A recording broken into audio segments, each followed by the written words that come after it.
Saudara dikasih Tuhan, hidup dunia sementara. Raja benar, apa yang dikatakan firman, manusia lebih mengasihi diri sendiri daripada mengasihi Allah. Untuk mengerti firman Tuhan, itu adalah nomor satu. Itu yang diingat Tuhan. Mari kita baca firman Tuhan. Allah memutuskan anaknya yang tunggal. Marilah saudara berubah.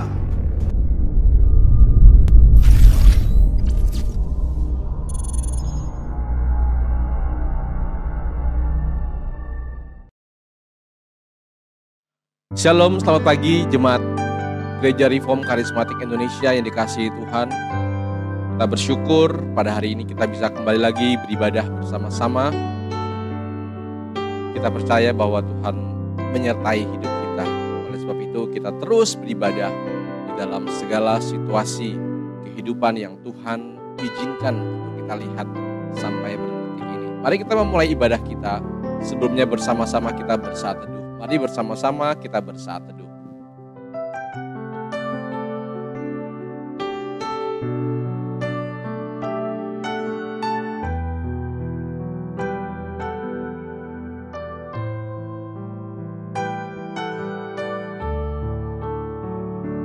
Amin. Firman Tuhan dari Mazmur 115 ayat yang ke-9, 10 dan 11. Mari bersama-sama kita baca. Hai Israel, percayalah kepada Tuhan. Dialah pertolongan mereka dan perisai mereka. Hai kaum Harun, percayalah kepada Tuhan. Dialah pertolongan mereka dan perisai mereka. Hai orang-orang yang takut akan Tuhan, percayalah kepada Tuhan. Dialah pertolongan mereka dan perisai mereka. Mari kita berdoa. Tuhan, kami percaya apa yang firman-Mu katakan, apa yang para pemazmur sampaikan, bahwa Tuhan adalah pertolongan kami. Kami bersyukur Tuhan untuk segala sesuatu yang Tuhan izinkan untuk kami lalui dalam kehidupan kami. Dan pada pagi ini Tuhan, kami ingin beribadah kepada-Mu. Kami ingin kembali lagi Tuhan, bersyukur kepada-Mu atas segala sesuatu yang Tuhan berikan kepada kami. Terima kasih Tuhan, kami meyakini bahwa pertolongan itu datangnya dari atas. Pertolongan itu datangnya dari surga dan kami terus berharap kepada-Mu. Sama seperti Mazmur terus menaikkan harapan mereka kepada-Mu. Kami pun pada pagi hari ini ingin menaikkan harapan kami terus kepada-Mu. Menengadahkan mata kami ke atas, melihat Engkau Tuhan sebagai pencipta kami yang pasti akan menolong kami. Terima kasih Tuhan, berkati semua kami. Berkatilah kami sehingga kami sungguh menyatakan puji-pujian kepada-Mu. Berkatilah gembala kami, Pendeta Elson Tan yang akan menyampaikan, menguraikan firman Tuhan. Tuhan tolong hari ini kembali lagi firman Tuhan diberitakan kepada kami. Semua kami semakin dikuatkan di dalam Tuhan, diberkati oleh Tuhan sendiri. Terima kasih Tuhan, kami menyerahkan ibadah kami pada pagi hari ini dalam nama Tuhan kami Yesus Kristus. Amin. Bapak Ibu Saudara yang kasih Tuhan, mari kita angkat satu pujian di mana kita boleh bersyukur kepada Tuhan dalam segala perbuatannya yang begitu ajaib bagi kita semuanya.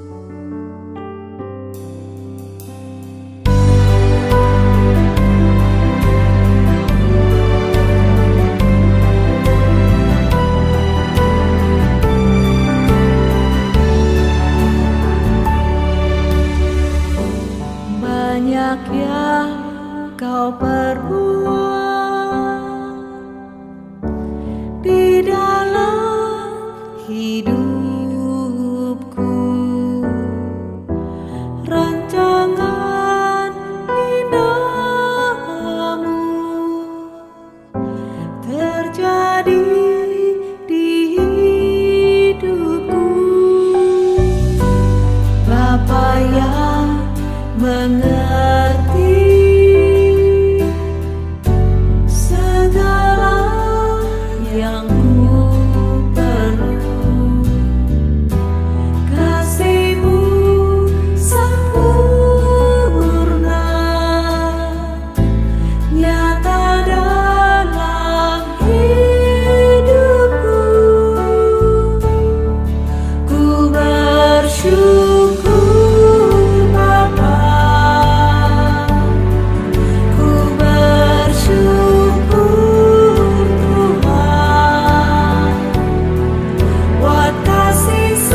Mari kita siapkan hati kita mau mendengar kebenaran firman Tuhan. Biar kiranya firman Tuhan yang memberkati saudara dan saya. Kita mau siapkan hati, kita mau doa, di mana doa kita naikkan adalah doa Bapa kami yang di sorga. Mari kita sama-sama berdoa. Bapa kami yang di sorga, dikuduskanlah namamu, datanglah kerajaanmu, jadilah kehendakmu di bumi seperti di sorga. Berikanlah kami pada hari ini makanan kami yang secukupnya, dan ampunilah kami akan kesalahan kami, seperti kami juga mengampuni orang yang bersalah kepada kami. Dan janganlah membawa kami ke dalam pencobaan, tetapi lepaskanlah kami daripada yang jahat. Karena Engkaulah yang punya kerajaan dan kuasa dan kemuliaan sampai selama-lamanya. Amin. Mari kita sambut firman Tuhan, kita angkat satu pujian di mana Tuhan yang memberkati saudara dan saya.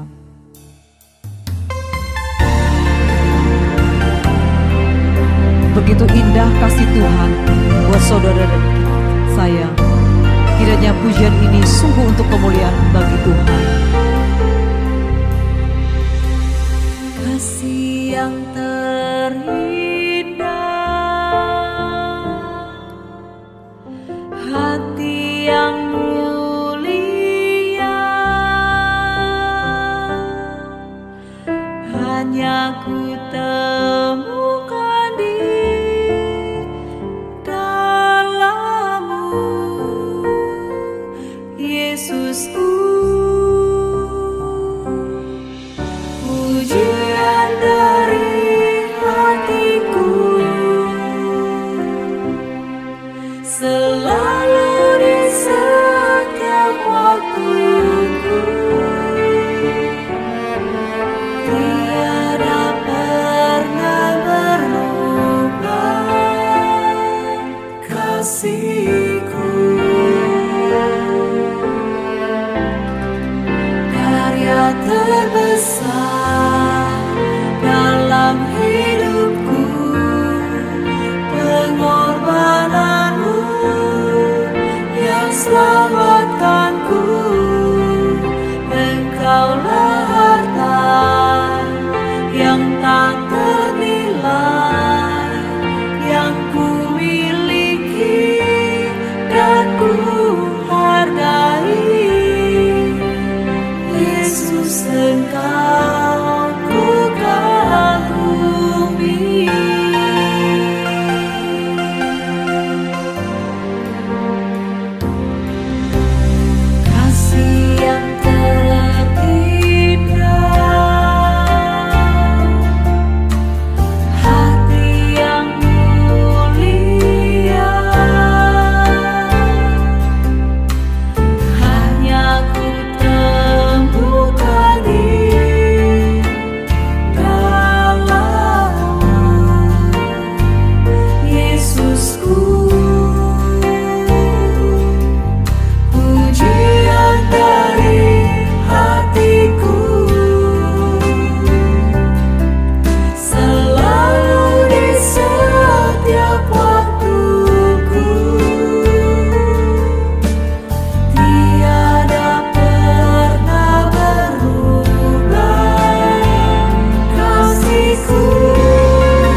Salam semuanya, apa kabar?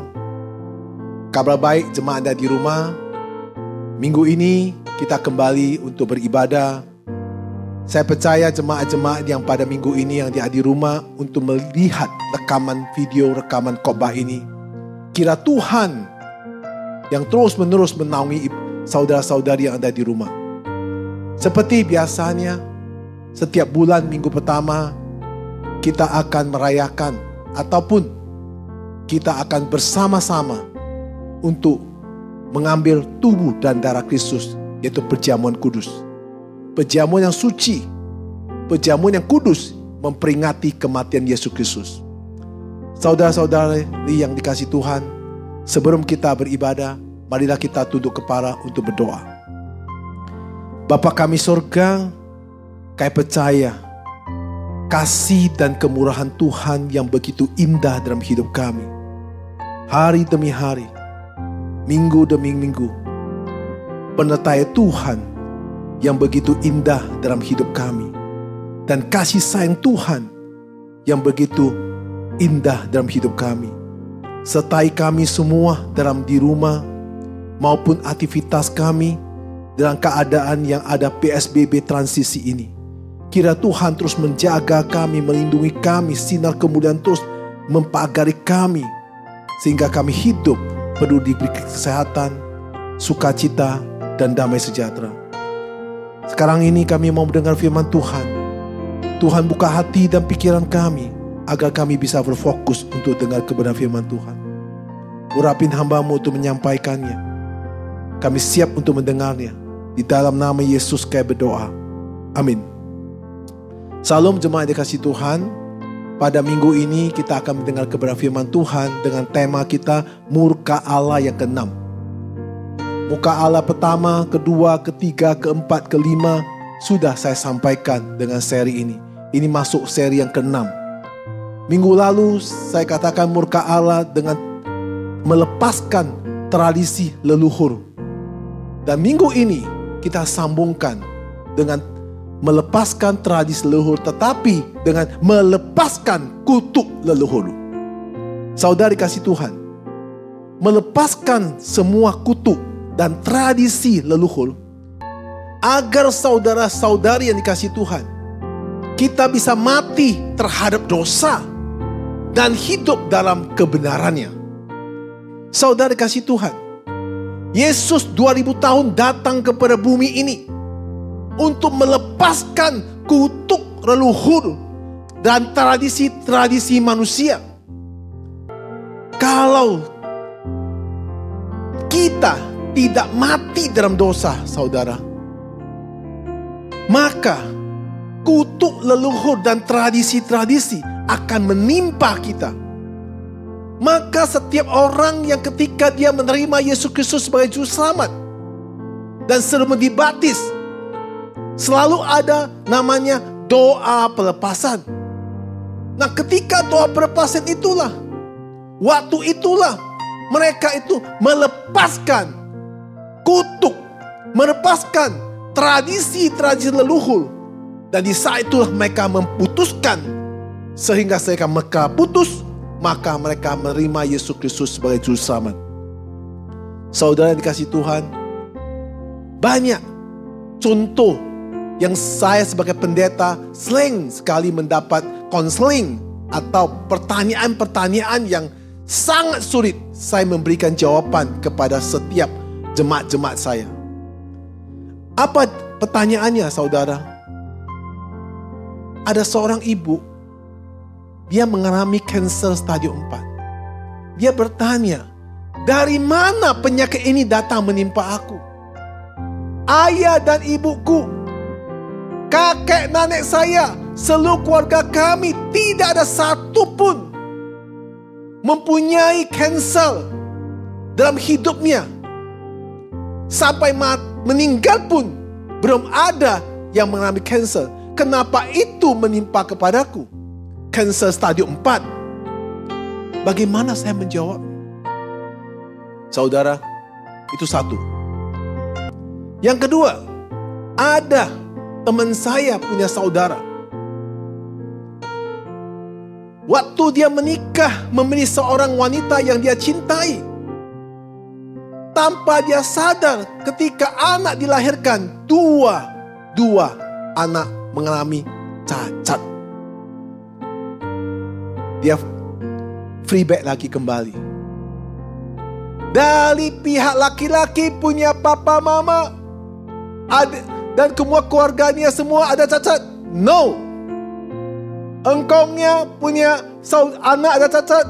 No. Dari pihak perempuan juga sama, tidak ada cacat. Kenapa anak saya cacat? Bukan dia cacat aja, kakaknya punya anak pun cacat. Apa yang menyebabkan itu? Itu yang kedua. Yang ketiga, saya waktu KKR atau doa kesembuhan di Bandung, ada seorang bapak datang ke saya. Dia berkata, Pak Pendeta, apa salah hidup saya? Saya diajukan pendeta untuk baca dari kitab Kejadian sampai Wahyu. Saya sudah baca berkali-kali. Usaha saya dari perusahaan besar bangkrut.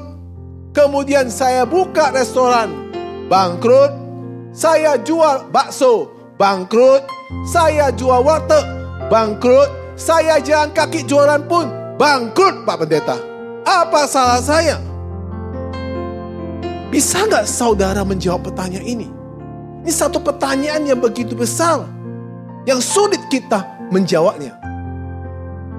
Marilah kita lihat apa yang ditulis Alkitab.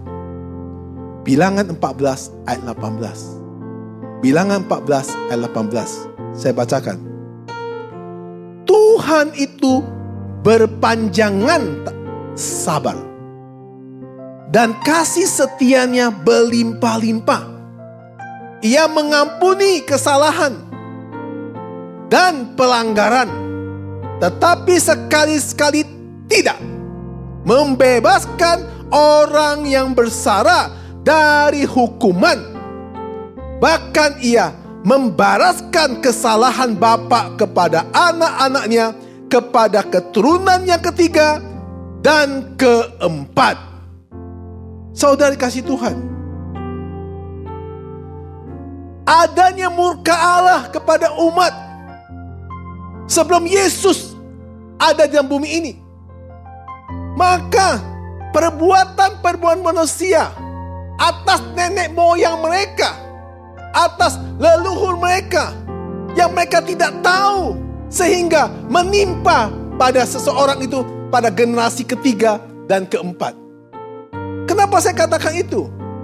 Saya sebagai pendeta, dan saya sejak kecil sampai hari ini usia 50 lebih tahun, yang saya kenal masih ingat di otak saya adalah papa mama saya dan engkong saya dan nenek saya. Nah, engkong punya engkong punya engkong. Saya tidak tahu.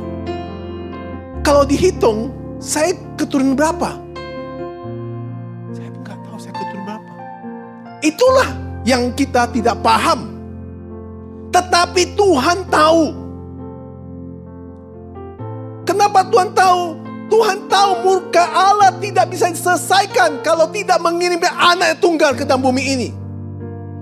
Manusia tidak bisa dibebaskan kutuk dan melepaskan leluhur tanpa kedatangan anak tunggal, yaitu Yesus Kristus. Saudara, 3-4 generasi yang dicatat oleh firman Tuhan di kitab Perjanjian Lama, semua tertimpa kutuk atas murka Allah kepada manusianya. Saudara, saya percaya pada hari ini, sadar atau tidak sadar, tidak ada satu orang pun mau hidupnya mengalami penyakit kanser. Dan tidak ada seorang pun mau dia punya anak cacat. Dan tidak ada satu orang mau pun kerja apapun bangkrut. Gak ada orang mau. Maka untuk itulah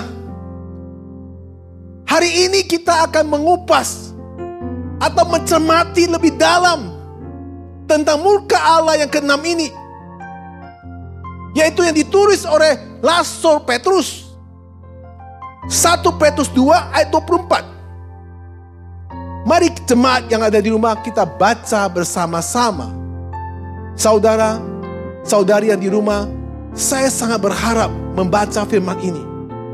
Kenapa? Karena ayat ini sangat penting untuk kita mengerti kalimat demi kalimat. Sehingga setelah saudara baca, nanti setelah saya sampaikan pada firman-Nya, saudara bisa paham dengan jelas tentang apa yang dimaksud oleh Tuhan pada khotbah pada hari ini. 1 Petrus 2 ayat 24. Ia sendiri telah memikul dosa kita di dalam tubuhnya di kayu salib, supaya kita yang telah mati terhadap dosa hidup untuk kebenaran. Oleh bilur-bilurnya kamu telah sembuh. Amin. Saudara-saudari yang dikasihi Tuhan, ketika kita baca firman ini, meskipun terdengarnya aneh bahwa kematian Kristus menggantikan kita, dan demi penghapusan untuk kita, inilah memiliki pengertian bahwa kita juga telah ikut mati bersamanya. Wah, ini pengertian yang cukup dalam untuk kita pahami. Kita berpikir bahwa dengan adanya penggantian Kristus, maka kita luput dari dosa dan kutuk dan tradisi-tradisi leluhur. Maka untuk itu manusia harus bertobat dan hidup dalam kebenarannya. Saudara, saudari, kita juga akan luput dari kematian kekal, penderitaan, dan terpisah selamanya dari Allah. Saudara yang dikasihi Tuhan, dalam 2 kalimat tadi yang saya sebutkan, saudara harus melihat dari apa yang dikatakan Yesus, supaya saudara bisa mengerti makna dari apa yang saya sampaikan. Dengarkan baik-baik apa yang Tuhan Yesus katakan. Saya tidak bicara dengan penafsir yang mengatakan, atau seorang tokoh yang mengatakan. Tidak. Kita ambil dari Alkitab apa yang Yesus katakan, yaitu di Yohanes 10 ayat 28.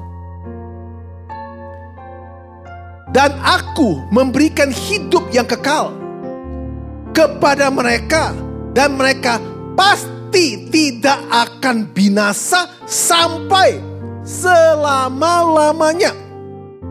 Dan seorang pun tidak akan merebut mereka dari tanganku. Itu Yesus berkata. Berarti Tuhan yang berkata. Kita lihat lagi apa yang Tuhan Yesus katakan. Yohanes 11 ayat 26. Dan setiap orang yang hidup dan yang percaya kepadaku tidak akan mati selama-lamanya. Percayakah engkau akan hal ini? Yesus yang berkata. Yang ketiga, Yohanes 3 ayat 16. Karena begitu besar kasih Allah akan dunia ini, sehingga ia telah mengkaruniakan anaknya yang tunggal, supaya setiap orang yang percaya kepadanya tidak binasa, melainkan beroleh hidup yang kekal. Amin. Saudara dikasihi Tuhan. Tetapi ada pengertian-pengertian lain. Orang bertanya, mengapa kita sudah menang harus ikut mati ketika Kristus mati menanggung dosa kita? Karena Kristus sendiri telah memikul dosa kita di dalam tubuhnya waktu dia di kayu salib, supaya kita yang telah mati di dalam dosa, tradisi dan leluhur. Maka yang ditulis tadi saya katakan, yang ditulis 1 Petrus 2 ayat 24, itu bunyinya kita baca ulang sekali lagi. Ia sendiri telah memikul dosa kita di dalam tubuhnya di kayu salib, supaya kita yang telah mati terhadap dosa hidup untuk kebenaran. Oleh pilur-pilurnya kamu telah sembuh. Kenapa Yesus harus mati? Banyak orang bertanya. Karena saya sebagai pendeta sering melakukan penginjilan untuk memberikan pemahaman Yesus mati untuk menyelamatkan mereka. Tetapi mereka bertanya, kenapa Yesus harus mati? Saudara-saudara dikasih Tuhan, yang dimaksud oleh Yesus harus mati, dia mati agar kita mendapat hidup. Dan Kristus mati agar kita juga ikut mati bersamanya. Hah? Kok ikut mati bersamanya? Apa yang maksudnya Pak Pendeta kita mati bersama Yesus? Yang dimaksud mati bersamanya bukan mati secara fisik, tapi memberikan pemahaman kepada kita, karena kita ada manusia yang berdosa, mempunyai tradisi leluhur yang kita tidak mengerti dari generasi ke generasi. Maka yang dimasukkan turut mati bersama dia adalah mematikan kedagingan kita, agar kita melepaskan cara-cara hidup kita yang lama. Ada namanya turning point atau perubahan. Yang dimaksud perubahan, kalau kita belajar dari Alkitab, seperti Rasul Paulus. Rasul Paulus, sebelum dia menjadi seorang rasul, hidupnya adalah orang yang paling jahat, sombong, dan kerjanya adalah selalu menangkap pengikut-pengikut Kristus. Ketika dia terima Tuhan dan Tuhan panggil dia waktu di Damsyik, maka Rasul Paulus berubah 180 derajat. Apa perubahannya?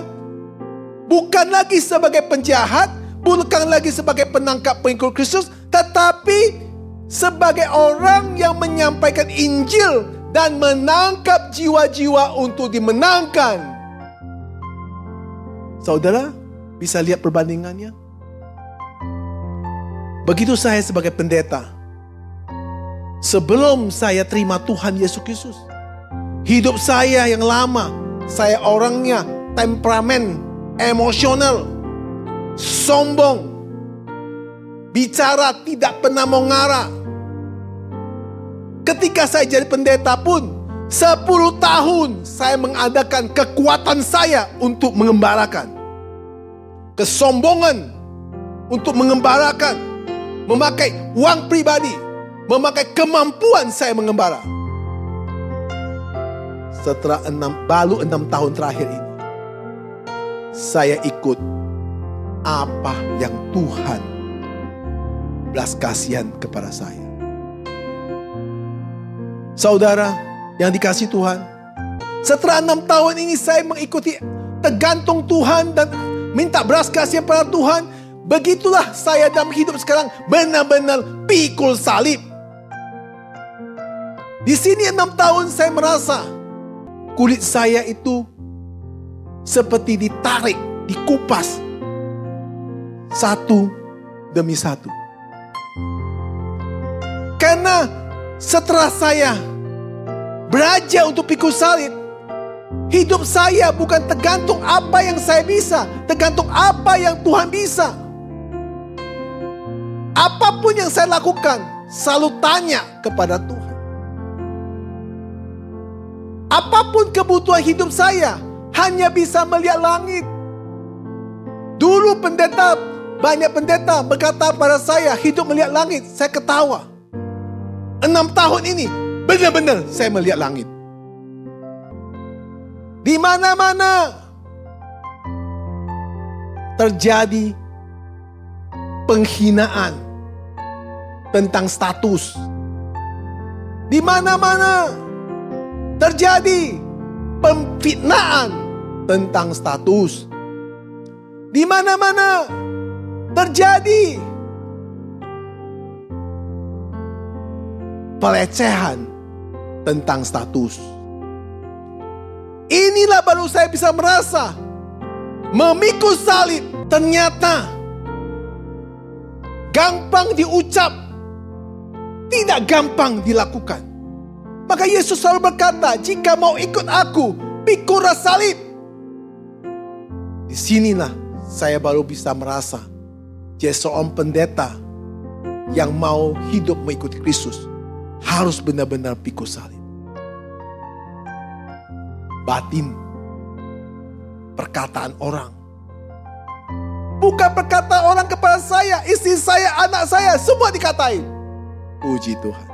Kalau waktu saya jadi pengusaha, dia berani berkata, kira-kira besok dia mau jadi apa, saya nggak tahu. Saudari kasih Tuhan, ketika Kristus mati, sebagai orang yang beriman kepada Kristus, kita harus turut mati bersama dia. Wah, ini arti yang sangat dalam sekali. Bagaimana kita bisa memahami ini? Mari kita lihat apa yang dikatakan Alkitab. Alkitab mengatakan hari ini dengan jelas di dalam firman-Nya, Roma 6 ayat ke-5. Saya bacakan. Sebab jika kita telah menjadi satu dengan apa yang sama dengan kematiannya, kita juga akan menjadi satu dengan apa yang sama dengan kebangkitannya. Satu lagi, 2 Korintus 5 ayat 14. Sebab kasih Kristus yang menguasai kami, karena kami telah mengerti bahwa jika satu orang sudah mati untuk semua orang, maka mereka semua sudah mati. Saudari kasih Tuhan, inilah bicara tentang iman. Iman yang menjadi bukti dari dipersatukannya kita dengan Kristus. Dalam cara yang menentukan orang percaya telah disalibkan dengan Kristus, yang ditulis oleh Rasul Paulus di Galatia 2 ayat 19. Sebab aku telah mati oleh hukum Taurat untuk hukum Taurat, supaya aku hidup untuk Allah. Aku telah disalibkan dengan Kristus. Kita melihat kembali kepada kematian Kristus dan disadarkan bahwa dalam pandangan Allah, kita juga berada di dalamnya atau berada di sana bersama Kristus. Dosa kita ditanggung oleh Kristus, dan kematian yang seharusnya kita alami akhirnya terjadi berpindah kepadanya.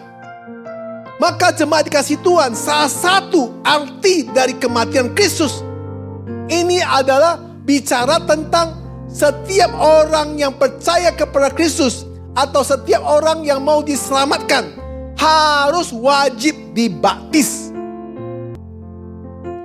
Saudara dikasih Tuhan, setiap orang kalau mau diselamatkan, maka dia harus dibaptis. Kematian bersama Kristus, kita telah dikuburkan bersama dengan Dia oleh baptisan dalam kematian. Saudara dikasih Tuhan, Roma 6 ayat 4. Dengan demikian, telah dikuburkan bersama-sama dengan Dia oleh baptisan dalam kematian, supaya sama seperti Kristus telah dibangkitkan dari antara orang mati oleh kemuliaan Bapa, demikian juga kita akan hidup dalam hidup yang baru.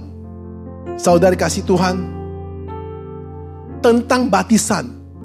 Baptisan bukan buang sial dan bukan main-main.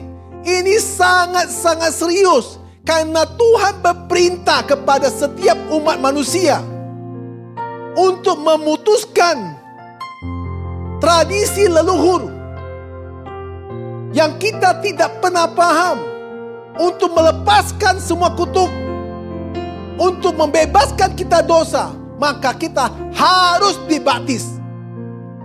Kenapa harus dibaptis? Kenapa harus pakai air?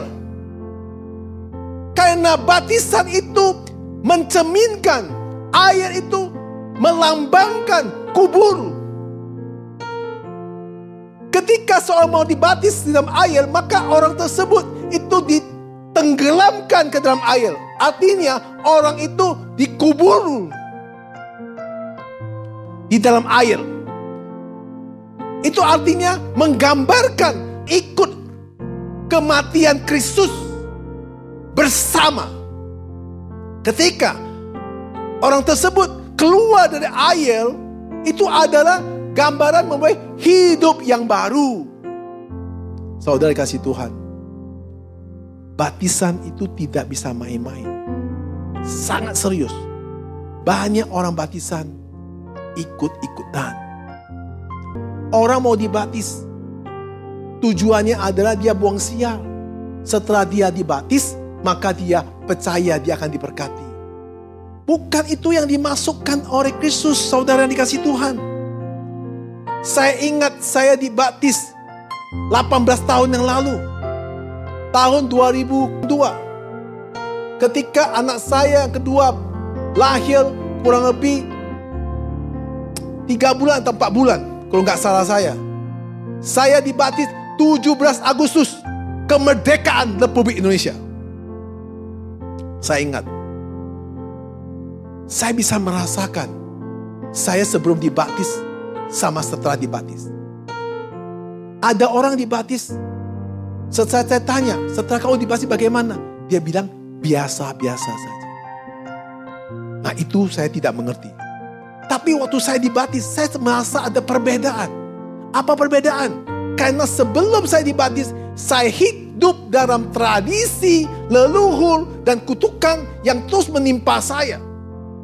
Artinya, saya seorang yang menyembah berhala, yang sangat taat.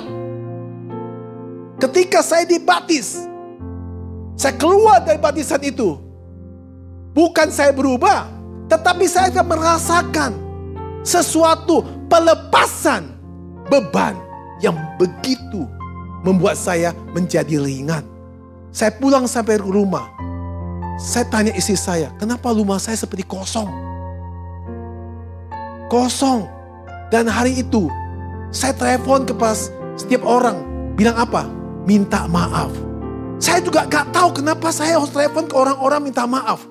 Padahal orang saya sombong dan orang saya arogan. Orang saya itu sok pintar dan bicara tidak mau kalah. Tapi setelah jadi baptis, saya telepon kepada teman-teman saya. Saya bilang, sorry ya, saya minta maaf kalau saya buat sesuatu yang salah kepadamu. Ada perubahan buat hidup saya.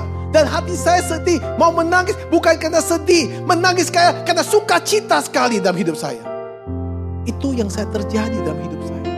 Bagaimana dengan saudara? Saya tidak paham. Jika saudara baptis biasa-biasa aja, saya nggak tahu baptisan saudara itu baptisan apa. Perlu dipertanyakan saudara. Karena baptisan ini sangat-sangat penting. Tadi saya sudah katakan, mati bersama Kristus, bangkit bersama Kristus. Artinya kita dikuburkan semua hidup yang lama. Tapi kita bangkit dari air menjadi hidup yang baru, saudara dikasih Tuhan. Saudara dikasih Tuhan,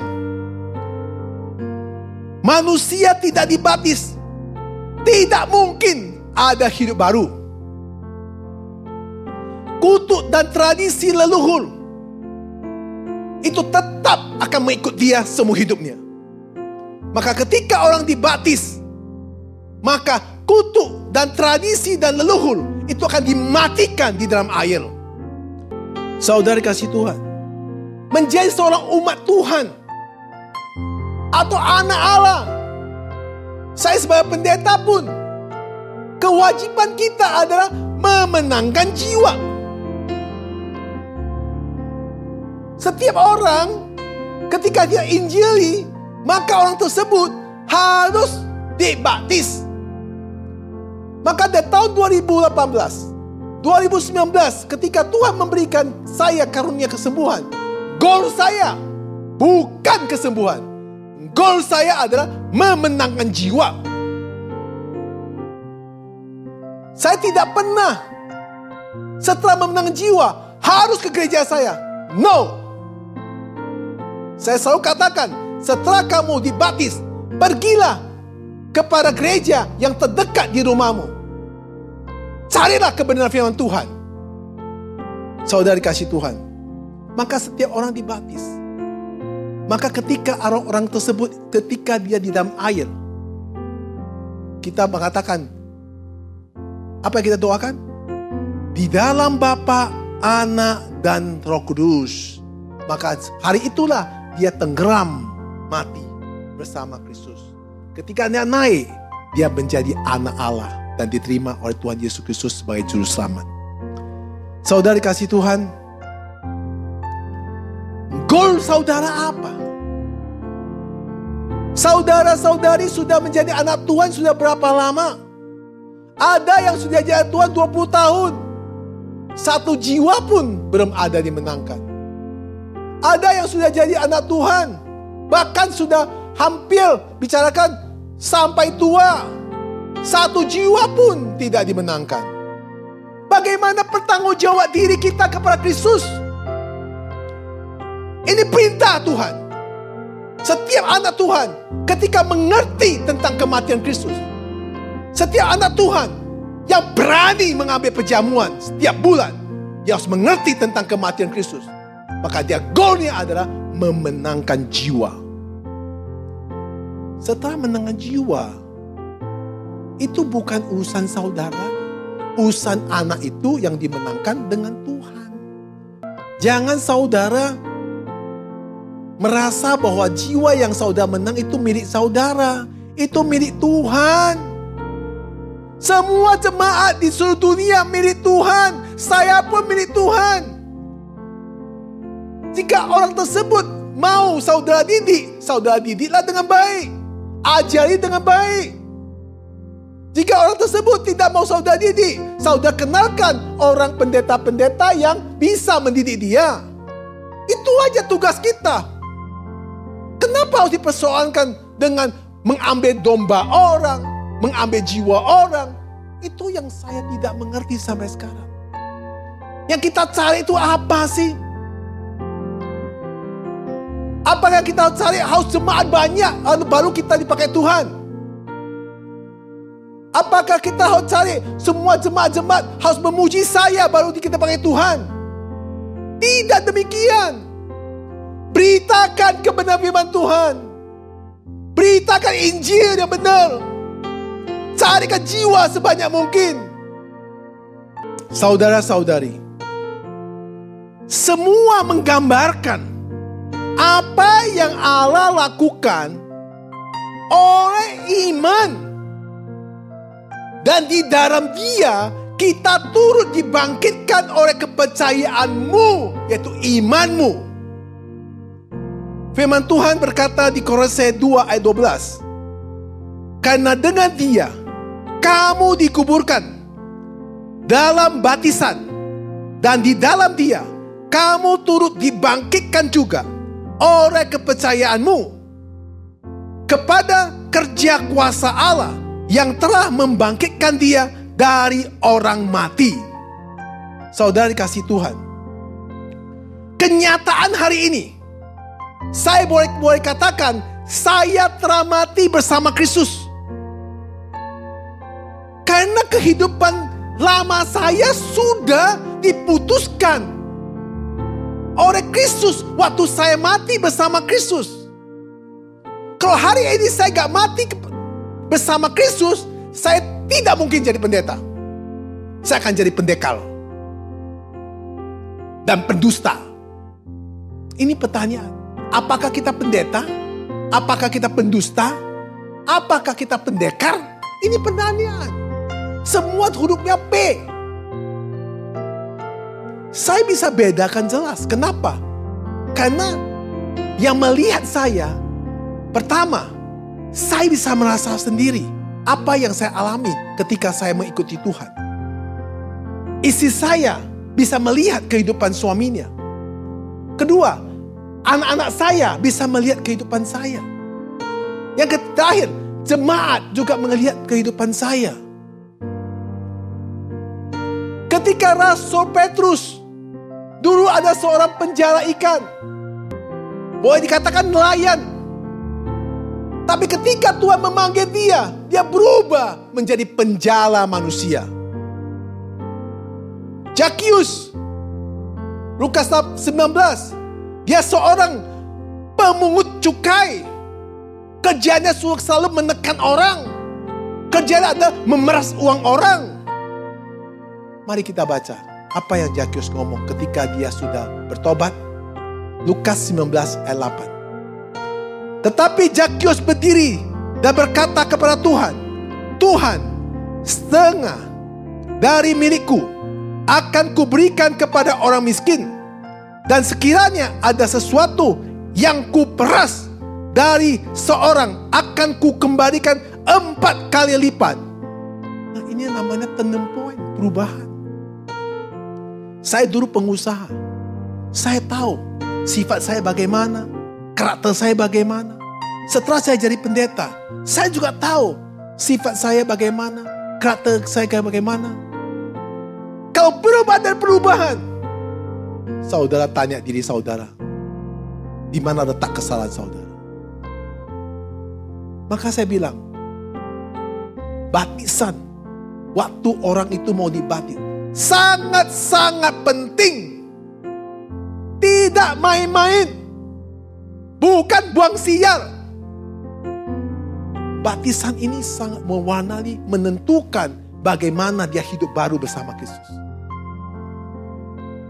Saya banyak baptis orang di tahun 2019. Tetapi yang benar-benar mau menjadi penjara manusia, itu boleh kata 0,1%. Saya banyak doa orang yang sembuh, banyak.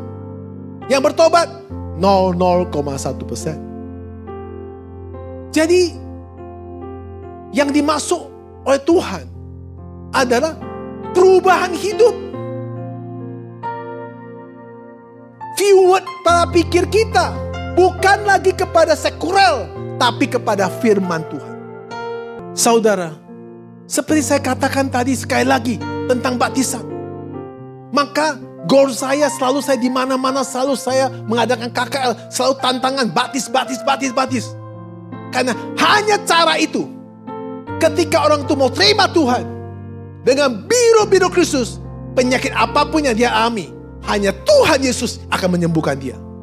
Tetapi ketika dia terima Tuhan dengan main-main, saya tidak tahu apa akibatnya.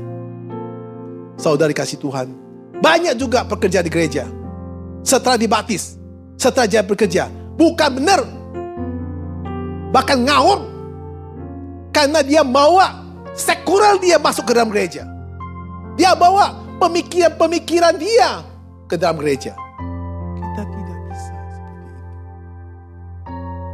Kalau saudara masih tetap seperti itu, berarti dosa saudara masih belum dikubur bersama Yesus, belum mati bersama Kristus. Waktu Anda dibaptis itu itu baptisan yang saya tidak tahu itu baptisan apa. Saya tahu dosa saya hari ini yang membawa Yesus mati. Saya tahu hanya dosa saya yang membawa Yesus mati dalam kubur. Maka saya tahu bahwa saya sudah mati bersama dia. Kalau saya boleh lihat lagi, saya punya iman waktu sebelum saya terima Tuhan. Iman saya adalah saya membunuh Yesus.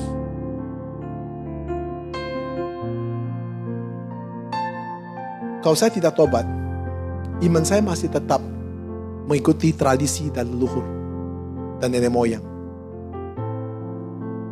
Saya dulu tidak suka yang namanya Yesus.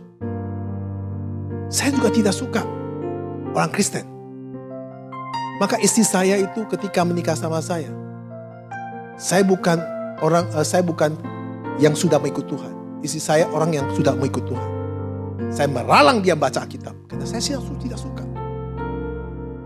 Maka saudara, saya mengerti saya bagaimana waktu itu tradisi saya begitu kuat, saya membunuh Tuhan. Nah, saudara yang dikasih Tuhan, manusia yang lama selalu mencintai dosa. Manusia lama yang masih terikat dengan tradisi kutukan leluhur. Saudara, jadi orang yang percaya, yang telah mati terhadap dosa, sebenarnya tidak lagi terjerat atau mempunyai daya tarik tentang tradisi leluhur atau kutukan-kutukan. Saya gak pernah tertarik itu lagi. Kalau jadi seorang anak Tuhan, masih tertarik untuk lihat nasib, masih tertarik tentang feng shui, masih tertarik tentang jimat, masih tertarik tentang cita-cita nenek moyang, cita-cita tradisi nenek moyang. Saya rasa anak Tuhan itu perlu dipertanyaan tentang imannya. Apakah imannya kepada Kristus atau imannya kepada tradisi leluhurnya? Kalau orang percaya di dalam Kristus masih tertarik dengan kutukan dan tradisi dan saya sebutkan tadi, perlu dipertanyakan. Saya sudah jadi 16 tahun jadi hamba Tuhan. Saya tidak pernah tertarik. Orang cerita apapun, saya tidak tertarik. Cerita nasib, cerita feng shui, cerita jimat, cerita apapun, saya tidak tertarik. Kenapa saya tertarik? Karena masa hidup lama saya sudah mati. Yang saya tahu, satu, Tuhan Yesus Kristus. Hidup yang baru yang saya miliki sekarang dikendalikan bukan tradisi lagi, bukan kutukan lagi, dikendalikan oleh kebenaran-kebenaran firman Tuhan. Maka tadi kita baca 1 Petrus 2 ayat 24b berkata, hidup untuk kebenaran, oleh biru-birunya kamu telah sembuh. Yaitu saudara, hidup dalam kebenaran firman Tuhan. Saudara, harus terus hidup dengan kebenaran firman Tuhan. Jangan lagi berdebat tentang kebenaran firman Tuhan. Saya salah satu pendeta, saya paling tidak bisa mendebat sama orang tentang kebenaran firman Tuhan, tentang tafsiran. Kalau saya lihat di YouTube ya, aduh saya juga pusing jadi pendeta. Ya, yang diperebutkan adalah tafsiran. Saya nggak tahu. Setiap aliran punya pegangan buku, punya pemahaman. Tapi yang saya pegang hanya Alkitab firman Tuhan. Apa yang ditulis itu yang saya tahu. Saya nggak pernah mau berdebat. Kalau orang berkata ini ya menurut kamu ya itulah kamu, oke? Kamu merasa itu benar ya udah itu benar. Saya tidak pernah mau berdebat dan saya merasa bahwa tidak perlu diperdebatkan. Karena yang kamu pahami yang penting adalah kebenaran firman Tuhan. Yang penting bertobat. Yang penting apa? Hidup benar di hadapan Tuhan. Kemudian jangan lagi hidup saat-saat di hadapan Tuhan. Jangan lagi hidup memakai senjata firman Tuhan untuk menjatuhkan sesama. Marilah kita hidup mengajar kepada banyak orang untuk mengerti kebenaran-kebenaran firman Tuhan, agar mereka semua bisa menerima kematian Kristus dan mereka dibaptis dalam Bapa, Anak, dan Roh Kudus dalam nama Yesus Kristus. Itulah goal pada zaman ini yang harus kita lakukan. Saudara, untuk menutup khotbah saya pada hari ini, kita baca firman Tuhan Roma 6 ayat 13. Dan janganlah kamu menyerahkan anggota-anggota tubuhmu kepada dosa untuk dipakai sebagai senjata kelaliman. Tetapi serahkanlah dirimu kepada Allah sebagai orang-orang yang dahulu mati, tetapi yang sekarang hidup. Dan serahkanlah anggota-anggota tubuhmu kepada Allah untuk menjadi senjata-senjata kebenaran. Amin, saudara dikasih Tuhan. Janganlah kita serahkan anggota-anggota tubuh kita kepada dosa.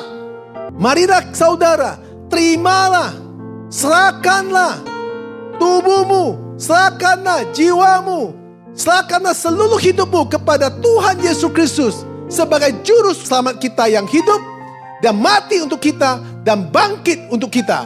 Amin. Tuhan Yesus memberkati. Mari kita berdoa. Untuk ini kita akan menerima sakramen perjamuan kudus. Terima kasih Tuhan atas firman Tuhan pada hari ini. Kami percaya kematian Kristus telah membawa kita mati bersama Dia pada hidup kita yang lama, pada kedagingan kita, tradisi-tradisi kita, dosa-dosa kita, kutukan-kutukan kita telah dilepaskan. Ketika Yesus bangkit, maka kita juga dibangkitkan untuk mendapat keselamatan hidup yang kekal. Kami percaya kami sebagai anak Allah yang Tuhan pilih. Kiranya Tuhan mengasihi kita, memperkuatkan kita, supaya kita hidup dalam kebenaran-kebenaran firman-Mu. Tuntunlah langkah kita selalu memuliakan Tuhan.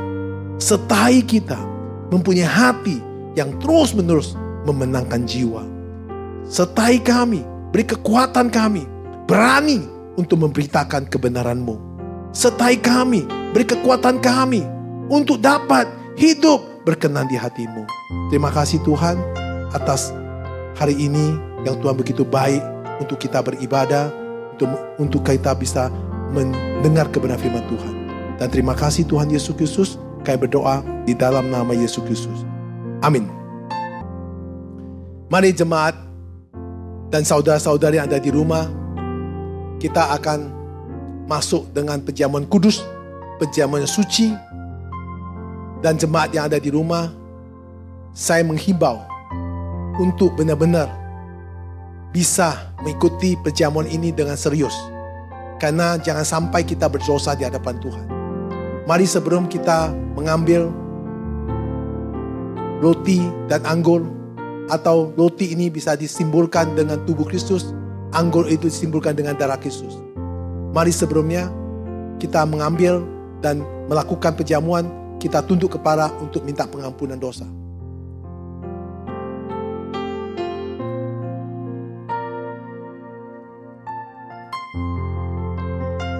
Amin. Jemaat yang ada di rumah, mari rotinya akan di atas kepala kita. Sebab apa yang telah kuteruskan kepadamu, telah kuterima dari Tuhan, yaitu bahwa Tuhan Yesus pada malam waktu Ia diserahkan mengambil roti, dan sesudah itu Ia mengucap syukur atasnya. Ia memecah-mecahnya dan berkata, inilah tubuhku yang diserahkan bagi kamu. Perbuatlah ini menjadi peringatan akan aku. Bukan roti yang kita pegang ada rambang dari tubuh Kristus. Amin. Mari kita makan dengan iman kita, katakan di dalam nama Tuhan Yesus Kristus.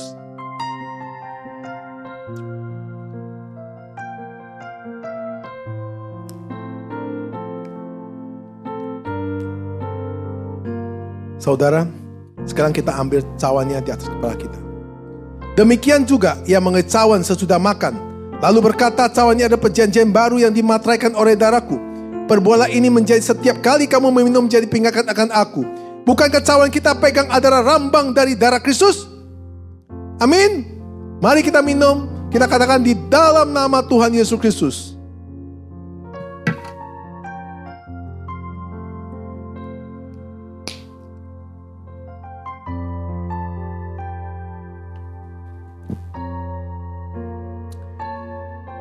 Mari saudara, kita berdoa masing-masing kepada Tuhan.